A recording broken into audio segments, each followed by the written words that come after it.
Hello बच्चों, आप सभी का वेलकम है आपके अपने चैनल लर्न कंप्यूटर बाय अनुभव सर में। आज की इस वीडियो में हम लोग डिज़ाइन मेन्यू के आगे पढ़ेंगे और उसके आगे जो है वो है लेआउट मेन्यू। ठीक है, इससे पहले वाले वर्जन में आप अगर इसको देखेंगे तो यहाँ पे पेज लेआउट लिखा रहता था, पर 2019 और उसके आगे के वर्जन में यहाँ पे क्या लिखा रहता है बच्चों, लेआउट मेन्यू। ठीक है, तो आइए शुरू करते हैं हम लोग आज का टॉपिक जो है लेआउट मेन्यू। तो सबसे पहले बच्चों हम लोग लेआउट मेन्यू में जाएंगे और यहाँ पे आप देखेंगे कि यहाँ पे कुछ चीज़ें जो दी हैं वो आपके पेज से ही रिलेटेड दी है। जैसे पेज सेटअप ग्रुप है, पैराग्राफ ग्रुप है और यहाँ पे अरेंज है। ठीक है बच्चों, अब आपको एक चीज़ और टॉपिक शुरू करने से पहले ये बता दें कि अरेंज ग्रुप में ये जितने मेन्यू हैं, जैसे वो पोजीशन है, रैप टेक्स्ट है, ब्रिंग फॉरवर्ड है, सेंड बैकवर्ड है, सिलेक्शन पेन है, अलाइंग है, ग्रुप है, रोटेट है, ये सारी चीज़ें हम लोग पढ़ चुके हैं। कब? जब हमने इमेज लगाई थी, जब हमने शेप लगाया था, ठीक है, जब हमने स्मार्ट आर्ट लगाया था, ये सारी चीज़ें जब हमने लगाई थी, जब हमने 3D ऑब्जेक्ट लगाया था, तो उसमें ये सारी चीज़ों में ये सारे ऑप्शन आए थे। ठीक है बच्चों, तो हम लोग आज के टॉपिक में पढ़ेंगे पेज सेटअप ग्रुप और पैराग्राफ ग्रुप। आइए देखते हैं हम लोग page setup group. Page setup group में बच्चों ये पहला ऑप्शन जो है, कमांड जो है, ये है मार्जिन। ठीक है, मार्जिन का मतलब क्या होता है बच्चों कि आपकी वर्किंग एरिया कितना है। ठीक है, मार्जिन जब यहाँ देखिए लिखा है set the margin size for entire document for और द करंट सेक्शन। ठीक है, अब आप मार्जिन जो सेट करते हैं बच्चों, वो मार्जिन हम लोग ऐसा सेट करते हैं कि जो हमारा डेटा है वो प्रॉपर एक लाइन में अलाइन रहे। ठीक है, जो हमारा डेटा है बच्चों वो प्रॉपर एक लाइन में क्या रहे, अलाइन रहे, बराबर दिखे। ठीक है, तो ये मार्जिन होता है। अब यहाँ पे जब आप क्लिक करेंगे मार्जिन्स पे तो आप देखेंगे यहाँ अलग अलग प्रकार के मार्जिन दिए हैं। ठीक है, जैसे लास्ट वाला है लास्ट कस्टम सेटिंग। ठीक है, ये आपका नॉर्मल है, नैरो है, जो आपको चाहिए आप उस पर क्लिक कर देंगे और यहाँ से मार्जिन सेट हो जाएगी, ये देखिए। ठीक है, उससे पहले हम यहाँ पे डेटा लिख देते हैं रैंड कमांड से अपने। ठीक है, ये डेटा आ गया है। अब यहाँ पे मार्जिन सेट करते हैं, जैसे हमने यहाँ पे ले लिया था नैरो, अगला है मॉडरेट, उसके आगे है आपका वाइड। ठीक है, उसके आगे है आपका नॉर्मल। तो ये सारी चीज़ें आपकी क्या है बच्चों, मार्जिन पे काम करती है। ठीक है, याद रखिएगा बाय डिफ़ॉल्ट आपको जो मार्जिन मिलता है वो है आपका ये वाला नॉर्मल मार्जिन। ठीक है, बाय डिफ़ॉल्ट जो मार्जिन रहता है वो क्या रहता है, या लास्ट कस्टम वाली भी सेटिंग रह सकती है, इन दोनों में एक रहता है, वैसे नॉर्मल ही रहता है। ये आप मिला लेंगे तो ये पूरा सेम टू सेम है। ठीक है, तो ये आपका रहता है। इसके बाद बच्चों यहाँ पे कस्टम मार्जिन आता है। कस्टम मार्जिन का यूज़ हम लोग इसलिए करते हैं बच्चों कि जो यहाँ पे आपको डेटा लिखा है ना, ये सारी चीज़ें, ये यहाँ पे जो सारी चीज़ें लिखी हैं, अगर इस कॉम्बिनेशन में आपको मार्जिन बनाने के लिए नहीं आया तो फिर आप कस्टम में जाएंगे। ठीक है, फिर आप कस्टम में जब जाएंगे तो आप क्या करेंगे, यहाँ से फिर मार्जिन में आप अपने अकॉर्डिंग मार्जिन सेट करेंगे। जैसे हम चाहते हैं टॉप वाला बढ़ के 5 हो जाए तो हमने 5 कर दिया। यहाँ पे प्रीव्यू दिखेगा बच्चों। ठीक है, यहाँ पे क्या दिखेगा आपको, यहाँ पे प्रीव्यू दिखेगा। यह बॉटम वाला है, बॉटम वाला बढ़ा के हम इसको भी 5 कर देते हैं। ठीक है, ये लेफ्ट है, लेफ्ट को हम 3 कर देते हैं और ये राइट है, इसको भी हम क्या कर देंगे, 3। ठीक है, ये हो गया।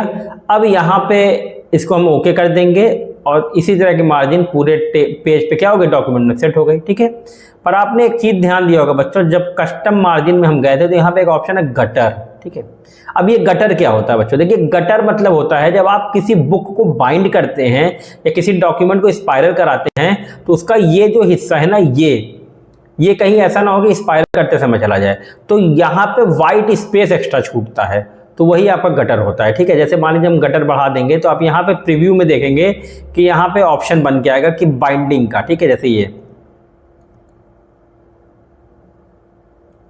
ठीक है, अब ज़्यादा कर दिया तो इतना हो गया, सिर्फ इतने में डेटा दिखेगा। अब ओके कर देंगे तो उसके अकॉर्डिंग हो जाएगा, ये देखिए। ठीक है, ये देखिए ऐसे प्रिंट भी होगा। ठीक है, तो ये हो गया है। अब इसको हम सही कर देते हैं। फिलहाल मार्जिन में जाएंगे, कस्टम मार्जिन में गटर को कम करते हैं। ठीक है, ये इतना बाइंडिंग है, लेफ्ट से करना है लेफ्ट से, टॉप से करना है तो टॉप से हो जाएगा। ओके, ठीक है, ये टॉप से आपको वाइट स्पेस छोड़ दिया है ताकि आप चीज़ों को बाइंड करें और चीज़ें खराब ना दिखे या कोई भी डेटा आपको उसमें ना छिपे। ठीक है, अगला बच्चों ओरिएंटेशन है। ओरिएंटेशन मतलब होता है आप अपने पेज को कैसा देखना चाहते हैं, वर्टिकल में या हॉरिजॉन्टल में। वर्टिकल मतलब टॉप टू बॉटम, हॉरिजॉन्टल मतलब लेफ्ट टू राइट। ठीक है, जैसे यहाँ पे हम ये कम कर दिए हैं जूम, ताकि आपको ये पूरा एक पेज दिख रहा है। ये वर्टिकल है बच्चों। आप ओरिएंटेशन में जाएंगे तो यहाँ पे दो ओरिएंटेशन है, एक पोर्ट्रेट है और एक क्या है बच्चों, लैंडस्केप है। ठीक है, पोर्ट्रेट तो आपका वर्टिकल है, लैंडस्केप कैसा है आपका, हॉरिजॉन्टल है। ये देखिए, ठीक है, लैंडस्केप कैसा है बच्चों, ये हॉरिजॉन्टल है। तो लैंडस्केप में आपका पेज ऐसे दिखेगा और पोर्ट्रेट में आपका पेज कैसा दिखेगा, वर्टिकल दिखेगा। ठीक है, अगला साइज है। ये साइज क्या है बच्चों, ये आपकी पेपर साइज है। ठीक है, फिलहाल मार्जिन में जाके गटर को सही कर दिया जाए, 0। ओके, ठीक है। अब ये क्या है आपका बच्चों, साइज है पेपर साइज। बाय डिफॉल्ट आपको लेटर साइज मिलता है। ठीक है, A4 इसलिए हो गया क्योंकि हमने वहां पे मार्जिन सेट कर दी थी। नॉर्मल मार्जिन रखेंगे अगर तो यहाँ पे देखेंगे बाय डिफॉल्ट आपको लेटर साइज ही रहेगा ये हमेशा। ठीक है, बाय डिफॉल्ट जब भी आप डॉक्यूमेंट ओपन करेंगे तो लेटर साइज रहेगा। फिर ये आप बदल सकते हैं, जैसे A3 चाहिए A3 ले लीजिए, A4 चाहिए A4 ले लीजिए, आपको जो भी चाहिए। ठीक है, मोर पेपर साइजेस में यही मार्जिन के बगल वाला ऑप्शन है पेपर वाला, यहाँ से आप ले सकते हैं कि जैसा भी आपको चाहिए। कस्टम साइज पे क्लिक करेंगे तो आप उसकी लंबाई और चौड़ाई रख सकते हैं। ठीक है, विड्थ है और हाइट है। ठीक है, जैसा आपको कहा जाए, ये तभी करेंगे जब आपसे कहा जाए। ठीक है, ऐसा नहीं कि हम पढ़ें तो कर दे, नहीं, ऑफिस में जब कहा जाए तभी चीजें करेंगे, नहीं तो उसका मतलब है फिर नॉर्मल में वो चाहता है जो ओपन हो जाए। ठीक है, तो ये आपका डॉक्यूमेंट साइज हो गया। अगला कॉलम है। कॉलम का मतलब ये होता है बच्चों कि आपका जो डेटा है वो एक ही पेज में वर्टिकली बटेगा। ठीक है, आइए इस डेटा को थोड़ा सा बड़ा कर लेते हैं। जैसे हमने इसको कॉपी कर लिया और यहाँ पे पेस्ट कर देते हैं। ठीक है, ये हो गया है। एक बार और पेस्ट कर देते हैं। सबको पेस्ट की शॉर्टकट की पता है ना बच्चों, कॉपी और पेस्ट की, कॉपी Ctrl+C और पेस्ट Ctrl+V। ठीक है, आइए अब आइए यहाँ पे हम इसको कॉलम में बांटते हैं। जैसे हम चाहते हैं कि 2 कॉलम, ये सारा डेटा देखिए बच्चों पूरा 2 कॉलम में बट गया है, 1 2 यहाँ पे। ठीक है, अगर आप इसको 3 कॉलम करना चाहते हैं तो 3 कॉलम कर दीजिए। देखिए 3 कॉलम में बट गया। 3 कॉलम में बटने की वजह से डेटा थोड़ा ज़्यादा हो गया तो अगले पेज में चला गया। लेफ्ट करेंगे तो एक तरफ ज़्यादा रहेगा, एक तरफ कम रहेगा, लेफ्ट की तरफ कॉलम बना देगा। राइट करेंगे तो जस्ट इसी का अपोजिट हो जाएगा, राइट साइड कॉलम बना देगा। अगर आप चाहते हैं कि ये सारी चीज़ें ना रहे, कॉलम और भी रहे, 4 कॉलम हो जाए, 5 कॉलम हो जाए, तो यहाँ कस्टम मोर कॉलम में आप जाएंगे। ठीक है, मोर कॉलम में जब आप क्लिक करेंगे तो यहाँ पे देखिए आपको 1 2 3 लेफ्ट राइट तो यही है। यहाँ से नंबर ऑफ कॉलम बढ़ाएंगे आप, जैसे 3 4 5 6, यहाँ पे प्रीव्यू आपको दिख रहा है। ठीक है, आप हर कॉलम की जो विड्थ है वो अपने अकॉर्डिंग रख सकते हैं। ठीक है, या तो फिर आप इक्वल कर देंगे तो सारे कॉलम की जो विड्थ है वो बराबर हो जाएगी। आप इसको हटा देंगे तो कॉलम की विड्थ आपके अकॉर्डिंग रहेगी। जैसे आप बढ़ाते जाएंगे वैसे वो बढ़ता जाएगा, जैसे आप घटाते जाएंगे वैसे वो क्या होगा, घटता जाएगा। ठीक है, अब हम चाहते हैं भैया कि ये तो बराबर रहे और यहाँ पे सबके बीच में लाइन आ जाए, तो लाइन बिटवीन कर देंगे। 6 कॉलम है, ओके। ये देखिए 1 2 3 4 5 6 यहाँ पे 6 है, बस कंटेंट नहीं है इसलिए वो आगे नहीं दिख रहा है। ठीक है, अगर आप चाहते हैं तो यहाँ मैं जैसे ही पेस्ट करूंगा, देखिए कंटेंट जैसे ही बढ़ेगा कॉलम अपने आप क्रिएट हो जाएगा। इस पेज में भी 6 कॉलम है, बस लैक ऑफ कंटेंट की वजह से ये नहीं दिख रहा। ठीक है, अब हम जाएंगे फिर से कॉलम में, यहाँ से मोर कॉलम में। यहाँ पे देखिए कुछ ऑप्शन है, दिस पॉइंट फॉरवर्ड और होल्ड डॉक्यूमेंट। ठीक है, अब आइए इसको करते हैं, पहले एक कॉलम करते हैं और ओके। ठीक है, सारा डेटा आपका एकदम से नॉर्मल आ गया। मान लीजिए हम चाहते हैं कि ये 3 पैराग्राफ जो है ये कॉलम में ना बटे, ये 3 पैराग्राफ जो है ये कॉलम में ना बटे और इसके बाद का डेटा कॉलम में बढ़ जाए। ठीक है, तो हमने यहाँ कर्सर रखा, हम यहाँ पे गए कॉलम्स में और मोर कॉलम में, और यहाँ पे हमने कहा this point forward. This point forward का मतलब ये है बच्चों, जहां पे कर्सर है ना उसके आगे कॉलम बन जाए, उसके ऊपर नहीं, जहां पे कर्सर है उसके आगे पूरा क्या हो जाए, कॉलम बन जाए। तो यहाँ पे 3 कॉलम कर लेते हैं और ओके। अब आप देखिए इन 3 पैराग्राफ को छोड़ के बाकी सब में क्या बन गया बच्चों, कॉलम बन गया, बाकी सब में कॉलम बन गया है। ठीक है, अब यहाँ पे एक चीज सवाल आता है बच्चों का कि सर हम ऊपर के पैराग्राफ में कॉलम चाहते हैं तो क्या करें।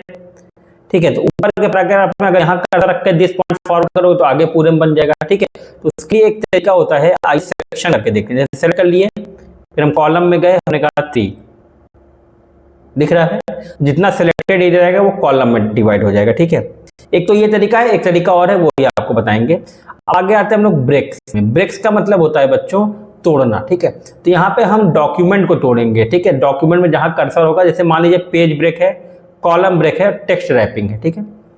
अब ये वाला जो पूरा आपका डेटा है, हम चाहते हैं यहाँ से ये डेटा अगले पेज में चला जाए, ठीक है। यहाँ से ये डेटा कहाँ चला जाए बच्चों? अगले पेज में। तो ब्रेक में आएंगे, अच्छा जहां से आप डेटा चाहते हैं अगले पेज में जाने के लिए वहां कर्सर रख दीजिए। आप यहाँ पे ब्रेक्स में आएंगे, पेज पे क्लिक करेंगे और ये पेज ब्रेक हो गया, ठीक है। डेटा अगले पेज में आ गया, जहां पे कर्सर था वहां से पूरा डेटा कहाँ आ गया? अगले पेज में आ गया।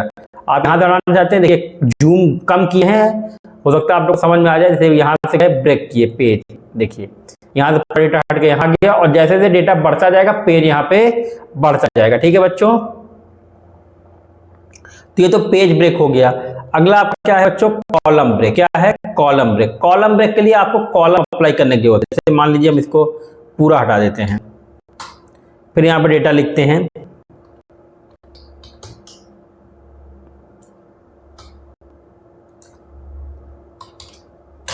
ये डेटा है, ठीक है। मेरे पास कितने पैराग्राफ है बच्चों? 1 2 3 4 5, 5 पैराग्राफ हैं। हम चाहते हैं कि पांचों पैराग्राफ अलग अलग कॉलम में रहें। उसके लिए सबसे पहले आप कॉलम में जाइए और यहां से मोर कॉलम में जाइए और 5 और ओके, ठीक है। ये 5 कॉलम बन गए, ठीक है। पर हम चाहते हैं कि हर पैराग्राफ अलग कॉलम में रहे, तो यहाँ पे हमें सर्च करना पड़ेगा कॉलम मतलब पैराग्राफ कहाँ है। जैसे ये है, यहाँ पे कर्सर रख दिए, ब्रेक्स में गए और हमने कॉलम ब्रेक कर दिया, ठीक है। यहाँ पे आपको दिख रहा होगा बच्चों page break, column break, column break, ठीक है। जैसे कॉलम ब्रेक किए यहाँ आ गया। अब हमें दूसरा पैराग्राफ ढूंढना है कि वो कहाँ है। नीचे आएंगे, यहां से है, यहां पर कर्सर रखिए, फिर से आप ब्रेक में जाएंगे और क्या कर देंगे? कॉलम ब्रेक, ठीक। ये अगले कॉलम में आ गया, ये पहला है, ये दूसरा है। यहाँ पे ये डेटा ज्यादा था इसलिए इसमें भी आ गया, ठीक है। अब यहां से हम चाहें तो इसको हटा दीजिए, डिलीट कर दीजिए। अब ये तीसरा वाला इसमें आ गया, यहां से चौथा है, फिर से कर्सर रखिए और फिर से यहाँ क्या कर देंगे? ब्रेक कर देंगे। और पांचवा वाला जो है आपका वो यहाँ कहीं शुरू है, ये इस पे क्लिक करेंगे और इसको भी क्या कर देंगे बच्चों? ब्रेक कर देंगे। सब पैराग्राफ अलग अलग कॉलम में, ये पहला, ये दूसरा, ये तीसरा, ये चौथा, ये पांचवा, ठीक है। अब तो कॉलम ब्रेक का मतलब ही होता है कि देखिए पेज ब्रेक का मतलब जहां कर्सर है वहां से डेटा दूसरे पेज में, कॉलम ब्रेक का मतलब जहां कर्सर है वहां से डेटा दूसरे कॉलम में। बस अंतर इतना है कि कॉलम ब्रेक करते समय आपको पहले कॉलम अप्लाई करना पड़ेगा, ठीक है। आपको क्या अप्लाई करना पड़ेगा बच्चों? कॉलम अप्लाई करना पड़ेगा, ठीक है। आइए अब आगे देखते हैं, इसको नॉर्मल 1 कॉलम कर लेते हैं,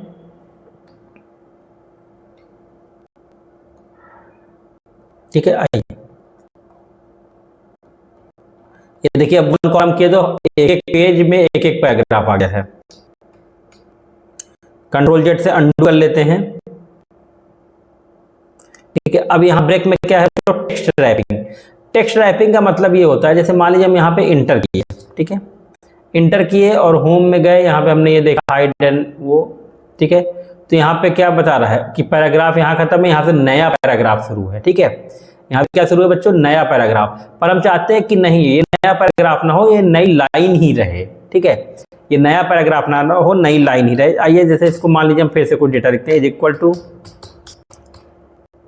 ये डेटा लिखिए, ठीक है। अब आप इसके लिए थोड़ा सा आपको रिव्यू वाले मेन्यू में जाना पड़ेगा और यहाँ पे वर्ड काउंट, यहाँ पे दिखा रहा है कि हमारे पास 5 पैराग्राफ है। ध्यान से देखिएगा आप लोग कि हमारे पास कितने पैराग्राफ है बच्चों? 5 पैराग्राफ है, ठीक है। अब हम क्या करते हैं कि हमें यहाँ से जो डेटा था ना, यू कैन से, ये नए लाइन में चाहिए, तो आप इंटर कर देंगे, इंटर कर दिए, नई लाइन में आ गया। पर बच्चों यहाँ पे जब आप वर्ड काउंट में जाएंगे तो वो 6 पैराग्राफ कर दिया। कितना पैराग्राफ कर दिया बच्चों? 6 पैराग्राफ। ये देखिए पिछले वाले 5 पैराग्राफ थे, कितना कर दिया? 6 पैराग्राफ। पर आपको ये बताना है कि हमें पैराग्राफ नहीं लाना है, हमें नई लाइन लानी है। क्या लानी है बच्चों? नई लाइन। तो उसके लिए क्या करेंगे? यहां से क्लोज करिए, कंट्रोल जेड करिए।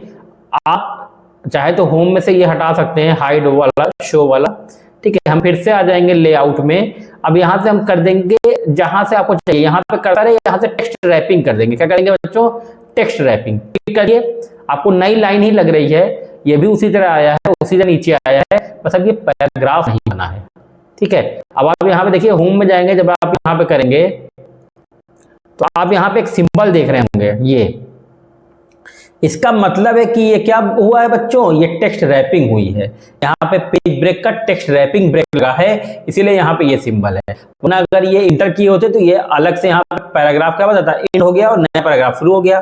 फिर से हम लोग आ जाएंगे बच्चों कहाँ पे, रिव्यू में, और रिव्यू में किस में आ जाएंगे हम लोग, यहाँ पे वर्ड काउंट में।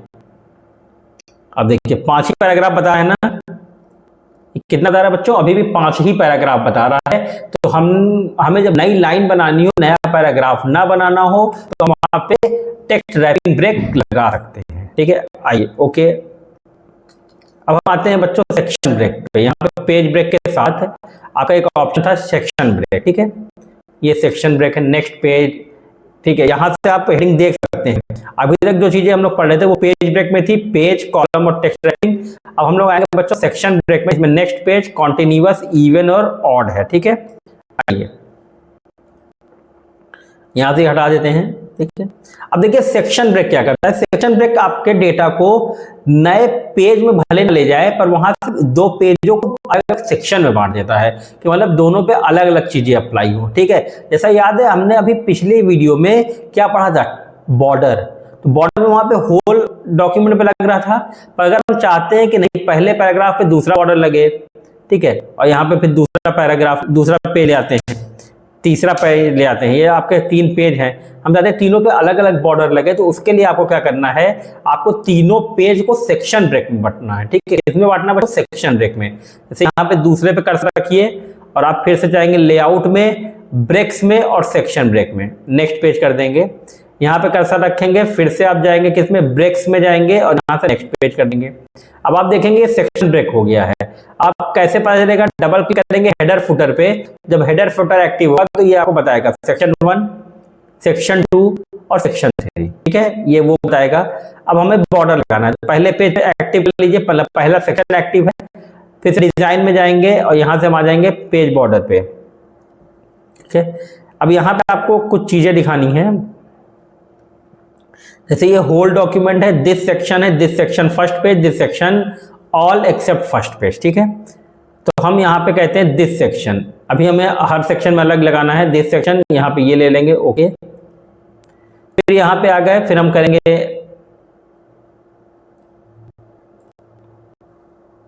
ठीक है, यहाँ पे आ गए, फिर से हम यहाँ पे लगा देंगे आपका ये वाला और यहाँ पे कर देंगे दिस सेक्शन, ठीक है। और फिर यहाँ पे आ जाएंगे। आप अगर सेक्शन ब्रेक नहीं करेंगे तो ये चीजें आपसे नहीं हो पाएंगी, क्यों, क्योंकि तब पूरा डॉक्यूमेंट एक ही रहता है, पूरा एक ही सेक्शन में रहता है, इसीलिए ये चीज अप्लाई नहीं हो पाएगी, ठीक है बच्चों। तो ये तो बातें हो गई, उसमें वो जो दिस सेक्शन था। पर अगर किसी सेक्शन में बच्चों एक से ज्यादा पेजेस हैं, ठीक है, जैसे आप ये देखेंगे हेडर फुटर एक्टिव करेंगे तो सेक्शन 3 में 1 2 3 4 पेज है, ठीक है। तो हम चाहते हैं कि सेक्शन 3 के पहले पेज पे बॉर्डर लगे, बाकी किसी पे ना लगे। तो आप सेक्शन 3 के पहले पेज पे रहिए या दूसरे पेज पे या आखिरी पेज पे, कहीं भी रहिए, बस जिस सेक्शन में लगाना है उसी को एक्टिव करेंगे, उसी पे रहेंगे, ठीक है। जैसे 1 2 3 और 4 पेज है, आप इन चारों पेज में कहीं भी कर सकते हैं। जैसे मेरा पेज यहाँ, मेरा कर्सर यहाँ पे है अभी फिलहाल, ठीक है, यहाँ पे कर्सर है। हम गए आपका लेआउट में, लेआउट में जाने के बाद हम चले गए ब्रेक्स में, और सॉरी डिजाइन में जाएंगे, डिजाइन के बाद हम जाएंगे बॉर्डर में, और यहाँ से हमने बॉर्डर लगा दिया यही वाला, और हमने यहाँ से कर दिया this section first page only, क्या कर दिया, दिस सेक्शन, और ओके। देखिए सिर्फ पहले पेज पे है, हम चाहते हैं पहले पेज पे ना रहे, बाकी सब पे रहे। तो आप सीधे सीधे यहाँ चले जाएंगे और यहाँ से यहाँ क्लिक कर देंगे और यहाँ पे आ जाएंगे this section all except first page, मतलब इस सेक्शन के सारे पेज में रहे, बस पहले पेज में ना रहे, ओके। देखिए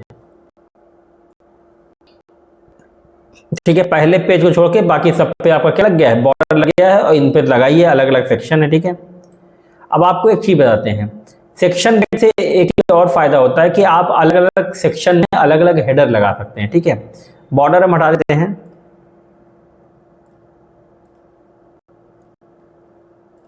ठीक है।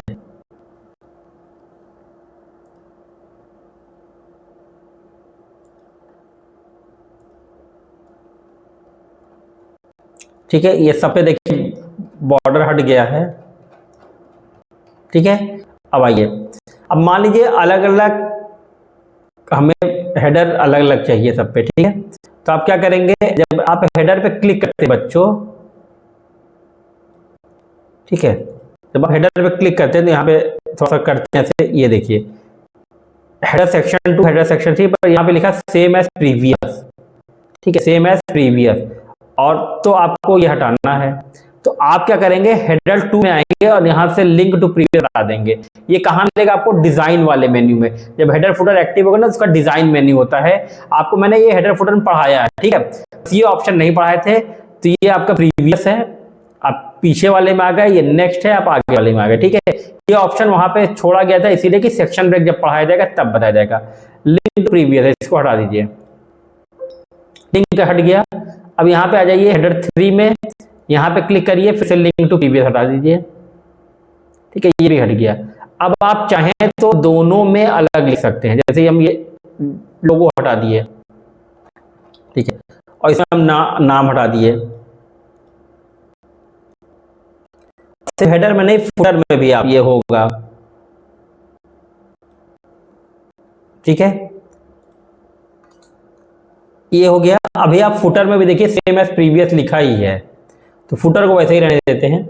अब देखिए पहले पेज में जो हेडर है वो दूसरे पेज में नहीं है और तीसरे पेज में भी नहीं है। ठीक है, हाँ फुटर वही है, क्योंकि फुटर जब आप क्लिक करेंगे तो सेम एज प्रीवियस यहाँ लिखा हुआ है। जब नेक्स्ट करेंगे तो नेक्स्ट पे जाएगा, प्रीवियस करेंगे तो पीछे वाले पे जाएगा। ठीक है बच्चों, तो सेक्शन ब्रेक से ये भी होता है कि आप अलग अलग क्या लगा सकते हैं, हेडर और फुटर भी लगा सकते हैं अपने पूरे डॉक्यूमेंट में। ठीक है, मेरे ख्याल से सबको समझ में आ गया होगा। अगर किसी कोई भी दिक्कत होगी तो आप हमारे चैनल पे अपनी क्वेरी डाल सकते हैं, आपको जल्द से जल्द उसका मिलेगा बच्चों, आंसर मिल जाएगा। ठीक है, आइए फिर से लेआउट में आते हैं, यहाँ पे जाते हैं ब्रेक्स में। यहाँ पे कॉन्टिन्यूअस ब्रेक है, इवन ब्रेक है और ऑड है। ठीक है, आइए कॉन्टिन्यूअस पे देखते हैं क्या है। जैसे मान लीजिए हमने वही कहा था आपसे कि जब कॉलम लगाते हैं तो दिस फॉरवर्ड था। ठीक है, हम चाहते हैं कि यहाँ पे कॉलम लग जाए और यहाँ तक। ठीक है, वो तो आपको बताया था कि सेलेक्ट करके लग जाएगा, पर अगर आप सेलेक्ट नहीं करना चाहते हैं तो आप क्या करेंगे, यहाँ पे कर्सर रखेंगे और ब्रेक्स में जाएंगे और यहाँ पे क्या लगा देंगे, कॉन्टिन्यूअस। ठीक है, आप फिर यहाँ पे जाएंगे और यहाँ पे आप क्या लगा देंगे बच्चों, कॉन्टिन्यूअस। ठीक है, आप हेडर फुटर एक्टिव कर लीजिए, सॉरी वो शो और हाइड, तो आपको दिखने लगेगा। ठीक है, कि यहाँ पे कॉन्टिन्यूअस लगा है और यहाँ पे लगा है। ठीक है, जब आप शो और हाइड एक्टिव करेंगे तो यह देखिए लिखा है सेक्शन ब्रेक कॉन्टिन्यूअस लगाया गया है और सेक्शन ब्रेक यहाँ भी कॉन्टिन्यूअस लगाया गया है। ठीक है, अब क्या होगा, अब उसके लिए सिलेक्शन करने की जरूरत नहीं है, आप कर्सर रखिए। आप फिर से कहाँ चले जाएंगे बच्चों, लेआउट में, कॉलम्स में, 2 कॉलम। ठीक है, तो अब जितने पे सेक्शन ब्रेक लगा था बच्चों, कौन सा, कॉन्टिन्यूअस वाला, सिर्फ उतना ही चेंज हो गया, किसमें, कॉलम में, बाकी सब अलग अलग है। ठीक है, ये तो सेक्शन ब्रेक नेक्स्ट पेज वाला है, उससे नहीं मतलब है। ठीक है, तो यहाँ पे कॉन्टिन्यूअस वाला लगा, तो यहाँ से स्टार्ट था और यहाँ पे एंड था, तो इसीलिए ये कॉन्टिन्यूअस ब्रेक जो हुआ है, ये जितने में हुआ है उतने में ही आपका क्या चीज अप्लाई हो गया है, ये आपका कॉलम। ठीक है, अब ये बॉर्डर पे नहीं लगेगा। अगर आप सोचे कि डिजाइन में चले जाएं, बॉर्डर पे चले जाएं, ठीक है, तो बॉर्डर में दिस सेक्शन लगाते हैं और बॉर्डर लगाते हैं, देखिए लगता है कि नहीं। ठीक है, कहीं नहीं लगा ना। आइए शो और हाइड हटा देते हैं, बॉर्डर में देखिए दिस सेक्शन में और ओके। ठीक है, नहीं हो रहा क्योंकि सेक्शन कहाँ है कर्सर मेरा, कॉलम वाले में, कॉन्टिन्यूअस वाले में, सॉरी किसमें है, कॉन्टिन्यूअस वाले में है, इसीलिए अप्लाई नहीं हो रहा। तो कॉन्टिन्यूअस कॉलम के लिए होता है। कॉलम 2 तरीके से हमने बता दिया, एक तो आप सेलेक्ट करके लगा सकते हैं और एक आप क्या कर सकते हैं बच्चों, कॉन्टिन्यूअस ब्रेक करके लगा सकते हैं। ठीक है, कॉन्टिन्यूअस ब्रेक थोड़ा सा आपका सही लगता है, अच्छा लगता है। ठीक है, आइए अब यहाँ पे बच्चों लेआउट में एक और ब्रेक है, यहाँ पे 2 ऑड और इवन। ठीक है, ये क्या है बच्चों, इवन और ऑड है या ऑड और इवन है। इवन मतलब क्या होता है बच्चों, 2 4 6 8 10, और ऑड मतलब होता है 1 3 5 7, ये होता है। ठीक है, अब ये क्यों जरूरी है, जैसे मान लीजिए यहाँ पे आपको मैं दिखाना चाहता हूँ, हम लोग पेज नंबर 1 पे हैं। ठीक है। मान लीजिए डॉक्यूमेंट मिला है, बुक लिखनी है या कुछ ऐसा है, तो कोई व्यक्ति जो डेटा लिख रहा है वो 1 3 5 7 का है, और कोई व्यक्ति अगर डेटा लिख रहा है वो 2 4 6 8 का है, ठीक है। तो वो क्या करेंगे, आप वहां पे इवन या ऑड ब्रेक लगा लेंगे, तो उससे आपको भी फायदा होगा और जिसके लिए आप काम करेंगे उसको भी फायदा होगा। क्यों? अब ये कैसे होगा? ये तो होगा कि सर सिंपल लिख दे, बाद में उसको दे देंगे, वो कंबाइन कर लेगा, ठीक है। पर देखिए जब इवन ब्रेक लगाते हैं ना, जैसे हमने इवन लगाया, ठीक है, फिर से इवन लगाते हैं और एक बार और इवन लगाते हैं, ठीक है। अब यहाँ पे आप बच्चों देखेंगे कि मेरे पास यहाँ पे 6 ऑफ 6 है, मतलब मेरे पास टोटल 6 पेज है और 6 यहाँ दिख रहे हैं, ठीक है। पर आप जब गिनेंगे ना तो गिनने में 4 ही पेज है, 1 2 3 4। बस ये है कि इसमें इवन लगा है तो 1 2 4 और 6। तो ये होता है कि सर इसमें कौन सी दिक्कत है, हम नॉर्मल लिख दें ब्रेक लगाए तो वो तो हो जाएगा। नहीं, इसका ये फायदा है कि जब आप इस पे पेज नंबर लगाएंगे बच्चों, तो इसमें सिर्फ इवन नंबर के पेजेस आएंगे, और जब ये आप इसका प्रिंट निकालेंगे उस पेज नंबर से, तो इसको अरेंज करने में क्या होगा बच्चों, फिर आसानी हो जाएगी। जब आप इसको अरेंज करेंगे तो उसमें क्या हो जाएगा बच्चों, फिर आसानी हो जाएगी, ठीक है। आइए देखते हैं फिर हम लोग, जैसे हम लोग यहाँ पे आ गए इंसर्ट में ये पेज नंबर है, टॉप ऑफ द पेज यहाँ पे हमने लगा दिया, ठीक है। अब आपको यहाँ पे दिखाता हूं,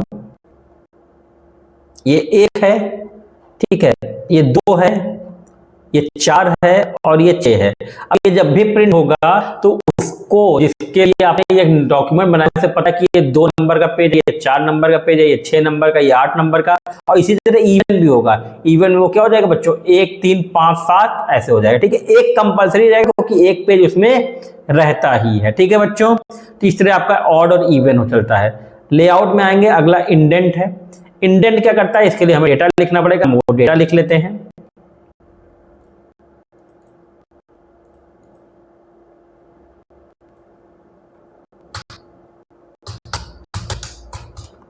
ये डेटा हमने लिख लिया,